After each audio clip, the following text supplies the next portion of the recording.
এদের মধ্যে কে কাঁচ ভেঙেছে?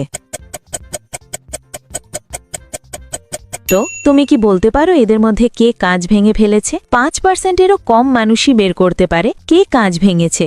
আমি উত্তর ভিডিওর শেষে বলে দেব। দ্বিতীয় ধাঁধা, এই ওয়ার্ডগুলির মধ্যে পি ওয়ার্ড খুঁজে বার করো। ওয়ার্ডটি খুঁজে পেলে লাইক দাও, যেন বুঝি তুমি ঠিক দেখেছ। তৃতীয় ধাঁধা, যখন তুমি শেয়ার বাটনে ক্লিক করো তারপর মোর বাটনে ক্লিক করো, এখন দেখো প্রথম অ্যাপসটি কি আসে? আমার মনে হয় ক্যালেন্ডার অ্যাপসটি। আমার অনুমান যদি সঠিক হয় তবেই তুমি এগোতে পারবে। তুমি কি জানো, তুমি যদি আমাকে সাবস্ক্রাইব করো তাহলে সকালে ঘুম থেকে উঠে একটা সুখবর পেতে পারো। ফাইনাল ধাঁধা, কমেন্ট বাটনে ক্লিক করো এবং তোমার কিবোর্ড থেকে এই ইমোজিটা খুঁজে বার করো, কিন্তু সাবধান, এটা সব কিবোর্ডে থাকে না। তুমি কি খুঁজে পেয়েছো? ঠিক আছে, দেখো প্রথম ছেলেটির হাতে গুলতি এবং নিচে কাঁচের গুলি পড়ে আছে। সে গুলতি দিয়ে কাঁচ ভেঙেছে।